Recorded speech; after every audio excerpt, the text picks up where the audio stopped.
오늘 우리에게 주시는 말씀은 야고보서 5장 13절부터 18절 말씀까지입니다.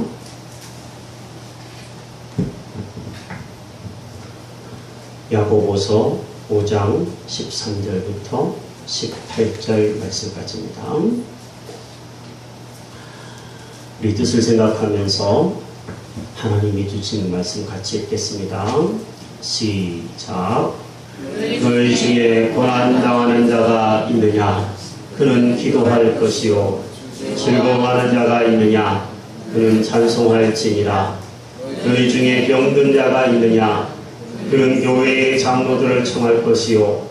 그들은 주의 이름으로 기름을 바르며 그를 위하여 기도할지니라. 믿음의 기도는 병든 자를 구원하리니 주께서 그를 일으키시리라. 혹시 죄를 범하였을지라도 사하심을 받으리라. 그러므로 너희 죄를 서로 고백하며 병이 낫기를 위하여 서로 기도하라. 의인의 간구는 역사하는 힘이 큼이니라. 엘리야는 우리와 성경이 같은 사람이로되 그가 비가 오지 않기를 간절히 기도한즉 3년 6개월 동안 땅에 비가 오지 아니하고 다시 기도하니 하늘이 비를 주고 땅이 열매를 맺었느니라. 아멘.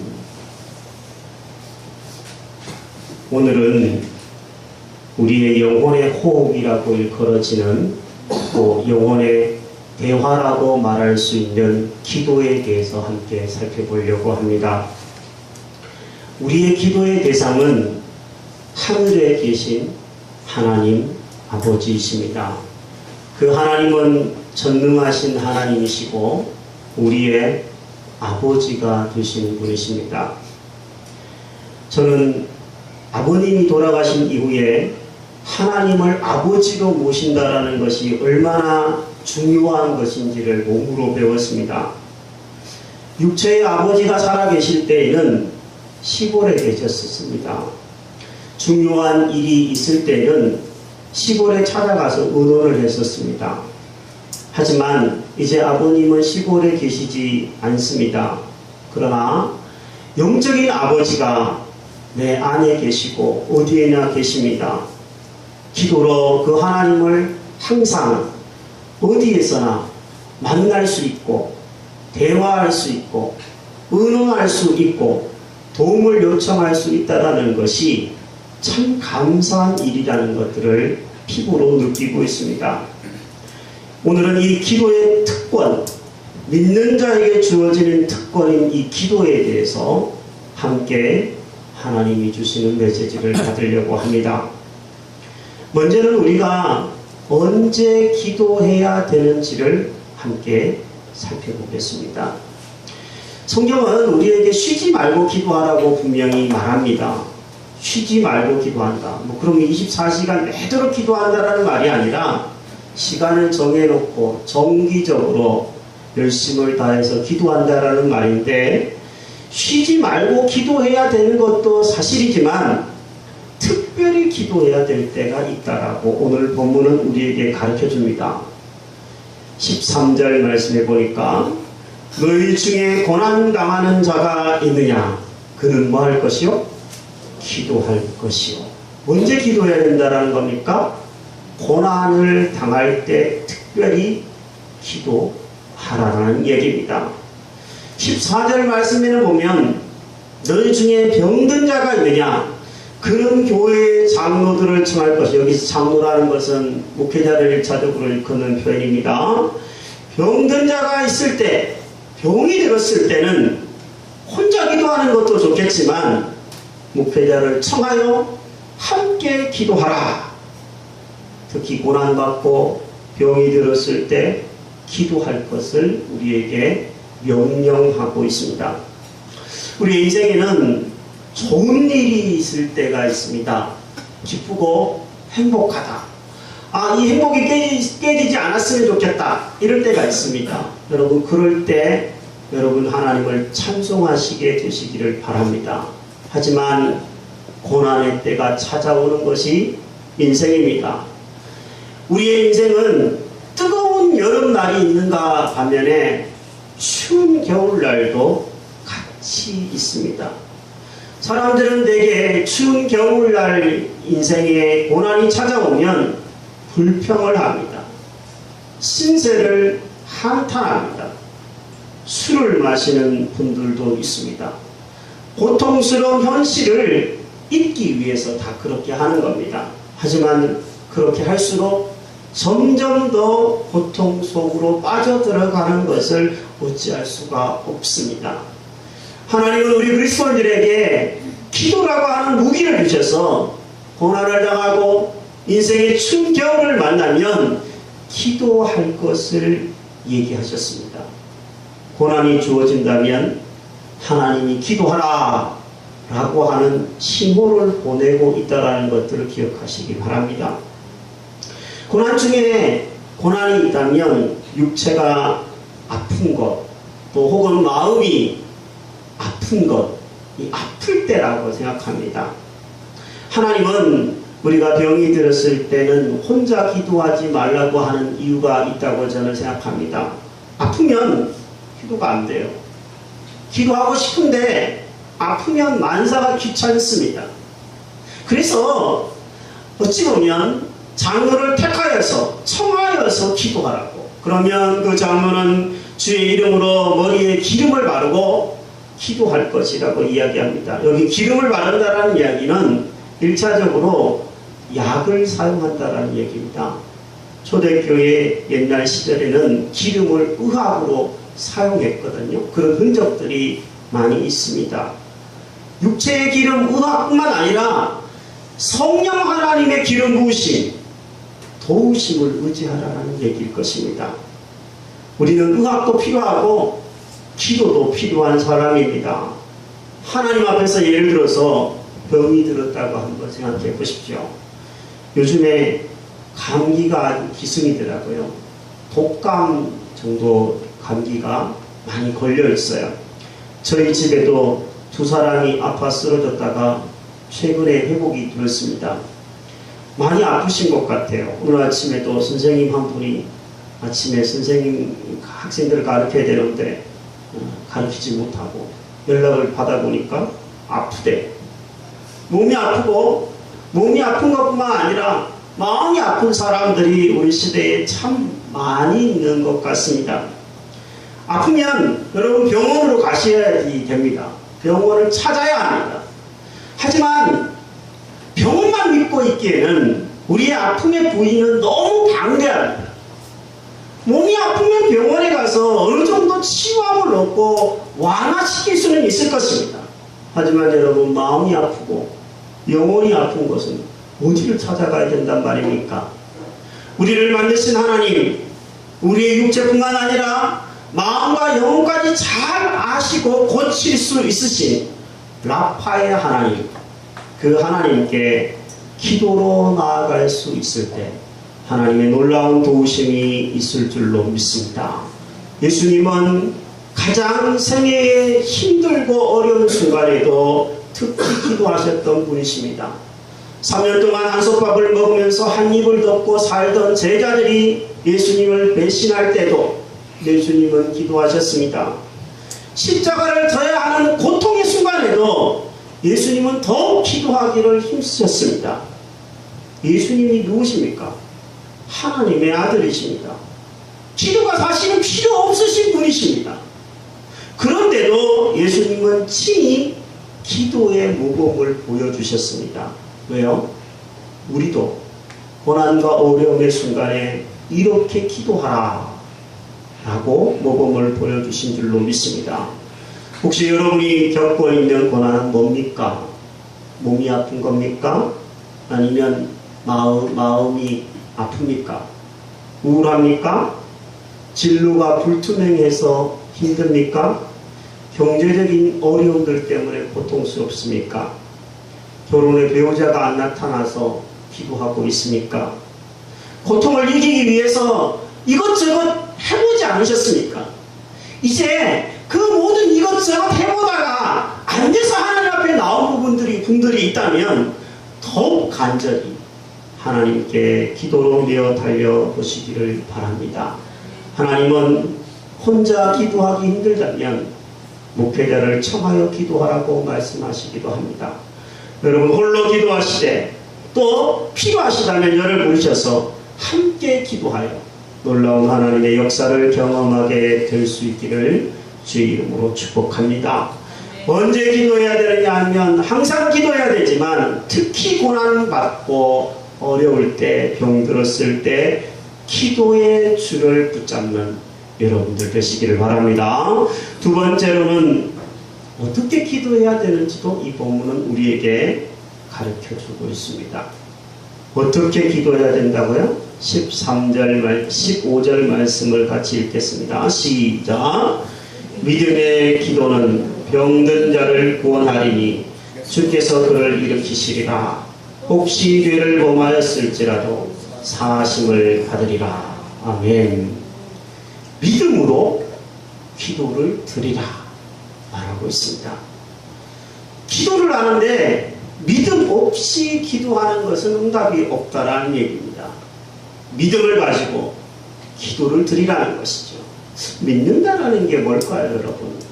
믿는다라는 것은 꼭 아기와 엄마를 생각하면은 참 편안하게 이해할 수 있을 것 같습니다. 아기는 어머니의 품을 항상 의지합니다. 엄마가 최고입니다. 엄마가 있으면 다 해결된다라는 것을 압니다. 기도도 마찬가지입니다. 우리는 어린아이와 같은 자들입니다. 아무리 나이를 먹고 할아버지 할머니가 되어도 사실 사람은 어린아이와 같습니다. 이 어린아이와 같은 우리가 하나님을 아버지로 모신다라는 것 자체가 기도입니다.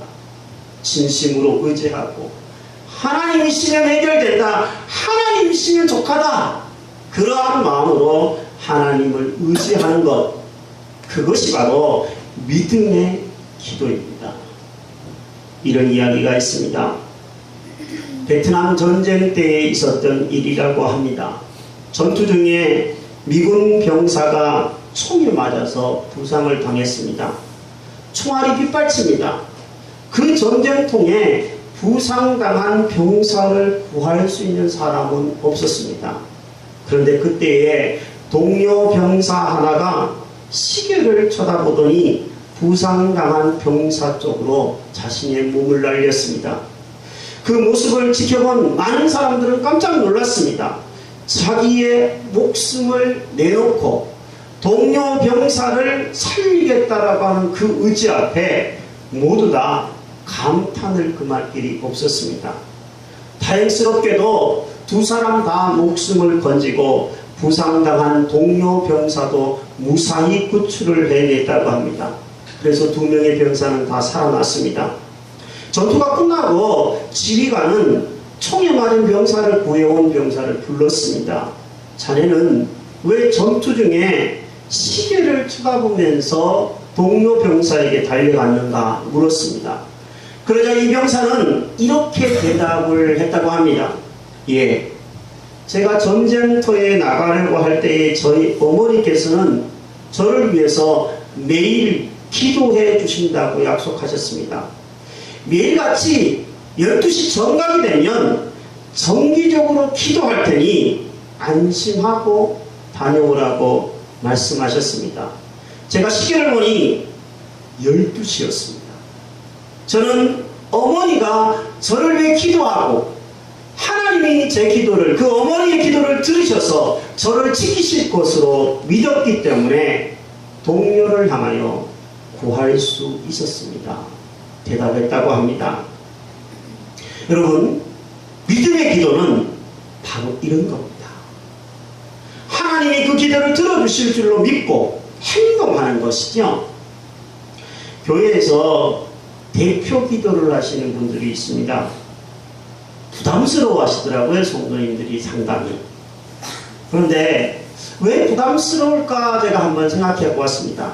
물론 성도님들 앞에서 기도를 대표해서 한다는 자체가 사실은 조금은 부담스러울 수 있겠지만, 기도가 너무 부담스럽다는 것은 어찌 보면 하나님을 생각하지 않고 사람을 너무 생각하기 때문이 아닐까 싶습니다. 기도는 누구한테 하는 겁니까? 하나님 앞에 하는 겁니다. 앞에 서 있는 이 목사는요, 20살 때까지 이 학생들 앞에서 말을 못했던 숫기가 그렇게 없었던 사람입니다. 지금 말 잘하잖아요. 여러분 얼굴 쳐다보면 말할 수 있잖아요. 사실 별거 아닙니다. 우리가 하나님 앞에서 한다고 생각하면 담대해질 수가 있습니다. 기도는 하나님께 드리는 것이지 사람 앞에 하는 게 아님을 기억하시고, 대표기도 한다고 목사님도 대표기도 하면 교회 안 나와요, 이런 원포 저한테 하시지 않으셨으면 좋겠어요. 담대하게 하나님이 내 기도를 들어주시는 줄로 믿고 한마디라도 좋으니까 진실을 담아서 하신다면 하나님이 여러분이 드리는 기도에 응답해 주실 줄로 믿습니다. 믿음으로 기도해야 합니다. 두 번째로는요, 서로 죄를 고백하고 서로 기도해야 합니다. 16절 같이 읽어보겠습니다. 시작. 그러므로 너희 죄를 서로 고백하며 의인의 간구는 역사하는 힘이 큼이니라. 아멘. 서로 죄를 고백하고 서로 기도하래요. 제가 말씀을 준비하면서 이 구절을 읽는데 작년 11월 달에 소천하신 오채원 성도님이 많이 생각이 나더라고요. 암투병 중이었던 이분이 생전에 있었던 일입니다. 경기도 연천에 있는 한 요양병원에 성도님이 계셨습니다. 근데 어느 날 저에게 전화를 하셔서 목사님 오셔서 저를 위해 기도를 좀 해주십시오, 이렇게 이야기하시더라고요. 웬만해서는 그렇게 먼저 얘기하시는 분이 아니신데 그렇게 얘기하시길래 저와 아내는 1시간 정도 차를 운전해서 병원에 찾아갔습니다. 근데 성도님은 평소 같지 않게 자신의 마음에 있는 이야기를 다 이야기하시더라고요. 목사님, 제가 목사님이 알지 못하는 이런 잘못도 하고 저런 죄도 지었습니다. 그러면서 정말 꼭 무슨 천주교의 고해성사 하듯이 그렇게 다 이야기를 하는 거예요. 그 얘기를 한참 듣고 있는데 제 마음속에 이런 마음이 들어요. 나도 죄가 많은데, 나도 참 허물이 많은데, 내가 이분의 이야기를 이렇게 듣고만 있기에는 너무나 참 마음이 그런 거예요. 그래서 저도 성도님, 저도 별로 깨끗하지 못합니다. 저도 젊은 시절 이런저런 죄 가운데 살기도 하고 허물이 많은 사람입니다. 그러면서 저도 제 자신의 연약함을 고백했습니다. 그리고 우리는 아내와 함께 손을 잡고 서로 기도해 주기 시작했습니다. 제가 먼저 기도했습니다. 성도님이 그 어려움 속에서도 잘 견디도록, 또 그 암 치료가 잘 되어서 하나님의 은혜가 있다면 치료함을 얻도록 정말 간절히 기도하게 되더라고요. 기도가 끝났어요. 그런데 이번에는 성도님이 저를 위해서, 아내를 위해서 기도를 해주시는 거예요. 제 손을 잡고 눈물로 기도를 해주시더라고요. 집으로 돌아오는 길에요, 참 얼마나 가슴이 따뜻해지는지 모르겠어요. 기도라고 하는 것이 목사가 성도님을 향해서 일방적으로 기도만 하는 것이 아니라, 성도님이 목사를 위해 기도해주고 손을 잡고 눈물로 기도해주는 것이 이렇게 서로 좋은 것이구나, 피부로 느꼈던 적이 있습니다. 여러분, 제가 여러분들을 위해서 기도합니다. 웬만하면 알아눕지 않으면 새벽을 깨웁니다. 하지만 여러분, 제가 여러분들을 위해 기도한다고 해서 여러분들이 저를 위해 기도해 주시지 않으면 어떤 성령의 역사도 일어날 수 없습니다.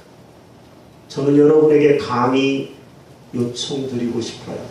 제가 여러분들을 위해서 매일 기도한다면 여러분들은 저를 위해서 일주일에 한 번 정도는 수요일에 나오시든 새벽에 나오시든 교회에 오셔서 기도해 주시기를 부탁드립니다. 여러분, 남편은 아내를 위해 먼저 기도해야 합니다. 그러나 아내도 남편을 위해서 또한 기도해 줘야 될 줄로 압니다. 당신만 기도해. 그러면 우리 집안 다 되지. 뭘 같이 기도해. 아닙니다.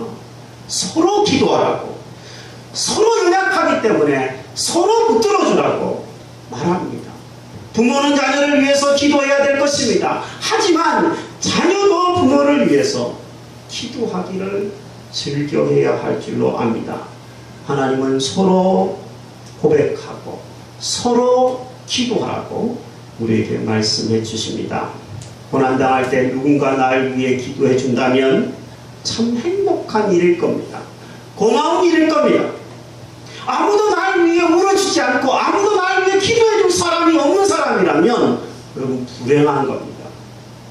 교회를 다니는데 아무런 소속이 없이 다니지 마시기를 바랍니다. 내가 힘들고 어려울 때 기도해 주세요 목사님, 기도해 주세요 성도님, 제가 요즘에 이렇습니다. 마음을 나눌 수 있는 공동체가 여러분에게 있게 되기를 바랍니다. 여러분과 제가 서로 기도해 주는 좋은 사이가 되기를 바랍니다. 세 번째로 끝으로 기도를 어떻게 드려야 되느냐, 간절히 기도해야 된다라고 말씀하고 있습니다. 17절과 18절을 같이 읽습니다. 시작. 엘리야는 우리와 성령이 같은 사람이로되 그가 비가 오지 않기를 간절히 기도한즉 3년 6개월 동안 땅에 비가 오지 아니하고 다시 기도하니 하늘이 비를 주고 땅이 열매를 맺었느니라. 아멘. 여기 기도의 사람으로 엘리야를 소개하고 있습니다. 엘리야의 기도는 간절히 비가 오지 않기를 기도한 것이 있었고 다시 기도했더니 하늘에서 비가 내리고 열매를 맺었다라고 이야기합니다. 정말 얼마나 간절히 기도했으면 하늘에 비가 오지 않았을까요? 또 얼마나 간절히 기도했으면 하나님이 그 기도에 감동을 받으시고 비를 주셨겠습니까? 정말 대단한 기도에 열심히 있는 사람입니다. 딸의 입시를 앞두고 기도하던 성도님이 있었습니다. 지금은 서울로 이사를 가셨는데 이분은 평상시에는 기도를 열심히 하시는 분은 제가 보기에는 못 되는 분이에요. 그런데 딸의 입시를 앞두고 계속 기도하시는 거예요. 매일 새벽에 나와서 매일 본인이 작정하셔서 제가 시키지도 않았는데 그냥 봉투에 헌금을 매일 하시면서 기도를 하셨던 분이에요. 참 감사하게도 그 딸은 입시에 합격을 해서 좋은 데에 다니고 있습니다. 평소에 기도하는 것도 좋겠지만 어떤 목적을 두고 어떤 중요한 일을 앞에 두고 하나님 앞에 간절히 기도하는 그분을 보면서 어떤 때는 좀 인간적으로 얄밉다 이런 생각이 들기도 하지만 하나님 보시기에는 그마저도 이쁘다 이렇게 생각하셨던 것 같습니다. 기도를 흔히 대화에다가 표현하는 사람들이 많습니다. 우리는 일상적인 대화를 하기도 합니다. 평범하게 이야기를 주고받죠. 하지만 마음에 간절한 소원이 있으면 대화가 대화의 수준을 넘어서는 탄원이 되기도 하고 호소가 되기도 해야 합니다. 그렇지 않습니까? 기도는 또한 호흡으로 일컬어지기도 합니다. 우리는 평상시에는 자연스럽게 호흡을 하는 것 같지도 않게 호흡을 합니다. 하지만 내 숨이 가빠지는 심호흡을 해야 될 때가 있습니다. 마찬가지로 우리의 인생에서 심호흡을 해야 되듯이 간절하게 기도해야지 살아날 때가 있다는 것들을 기억해야 합니다. 여러분의 인생의 문제를 만났을 때 이것저것 해보지 않으셨습니까? 이 사람 찾아가보고 저기다 전화해보고 저렇게 문제를 해결해보고 그렇게 노력했는데도 안 되는 부분들이 있었지 않습니까? 이제 하나님 앞에 두 손 들고 도와달라고 기도해 보시기를 바랍니다. 하나님이 여러분의 기도를 들으셔서 응답해 주시는 은혜가 있게 되기를 주의 이름으로 축복합니다. 야고보는요 기도의 본보기로 엘리야를 들고 있다는 것 여러분 끝으로 말씀드리고 싶습니다. 엘리야 시대는요 이스라엘 백성들은 가나안 땅에 살고 있었지만 하나님을 믿기는 했지만 하나님과 함께 가나안의 토속 종교를 믿었습니다. 가나안의 신은 크게 보면 두 가지인데요. 바알이라고 하는 신과 아세라라고 하는 신이 있습니다. 바알은 히브리 말로 남편이라는 얘기입니다. 남편, 주인 이런 뜻입니다. 가나안 사람들은 바알을 섬기면서 항상 바알을 찬양했던 이유가 이런 거예요. 잘 살게 해주십시오. 이겁니다. 그래서 이 사람들이 부르는 노래가 있다면 잘 살아보세, 잘 살아보세, 우리도 한번 뭐 이런 노래입니다. 그런데 이 바알과 함께 이 사람들이 섬겼던 종교가 신이 있는데 아세라입니다. 아세라는 어떤 신이냐면 사랑의 신, 애정의 신, 쾌락의 신이에요. 다산의 신이에요.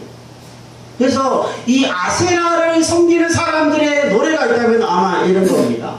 노세 노세 젊어서 노세 늙어지면 묻나니 이런 노래를 아마 주로 부르던 사람들이었습니다.